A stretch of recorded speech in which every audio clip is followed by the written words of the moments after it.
Let's start with this first experience of this part of vocal experience. We are going to explore the concept of differentiation. The only and most powerful reason to differentiate the parts is to explore the possibilities of each one of the components alone to later put them back together again, so they coordinate in a more efficient way.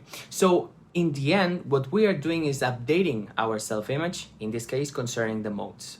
If you don't know what I'm talking about, I advise you to go to the part of vocal science or vocal function and read a little bit more about it.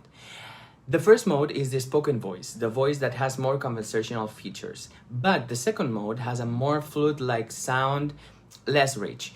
When both modes are not complemented, it means they are very well differentiated and neutral, we can change from one to another, and it produces an imbalance in the vibratory pattern of the vocal folds known as yodel.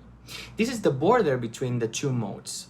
The less decorated or complemented the modes are, the clearer the border is. So we are going to experiment with that, but before, to know what is that and what has changed later, we need to know where we are in terms of our organization. So sing or speak something and pay attention to the quality of your sound, how full the sound is and how heavy or light does it feel for you.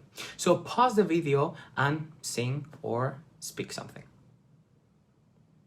So the first thing that we're gonna find is the most falsetto, neutral falsetto or neutral second mode. So we're gonna go to a higher note in a very flute-like and boring kind of sound that sounds like a kid singing, for example, with a E vowel, with a E sound. So try he, he, he.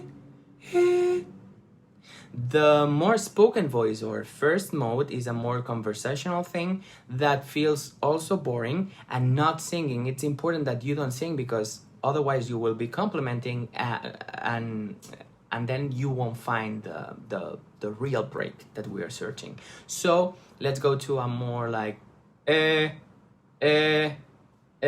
sound, boring. And now let's try to connect both. It means change from one to another, jumping, and finding that break, that border, that yodel. So,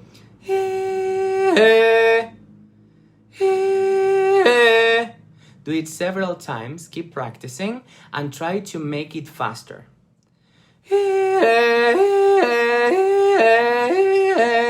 You'll find that the faster you do it, the more they tend to mix. You really need to keep them well differentiated so the yodel, the break, stays there really clear.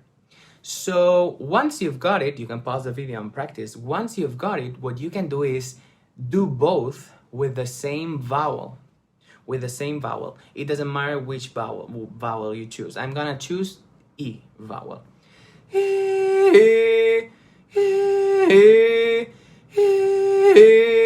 Now we've deleted the movement of the mouth to make that change, so it really happens where it needs to happen.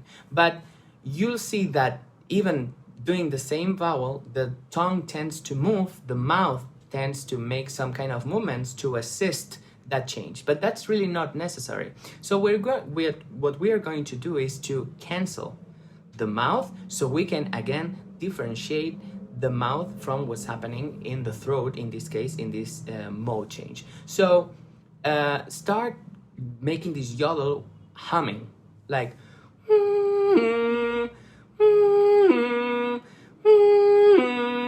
and pay attention and notice how even when you don't need the mouth is still moving. Those things are connected. So create suction with your tongue in the palate as if you were going to make this sound,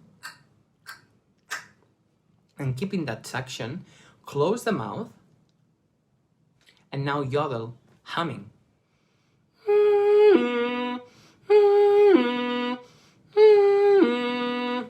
Let it go.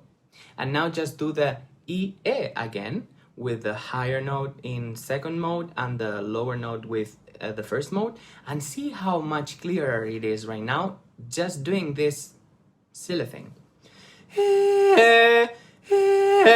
A much clearer crack yodel. Now pause the video and sing your song again, and you'll see how the quality of the voice has really changed. Then what you can do is take the melody and sing it changing between modes with E and E, and then sing again normally and see.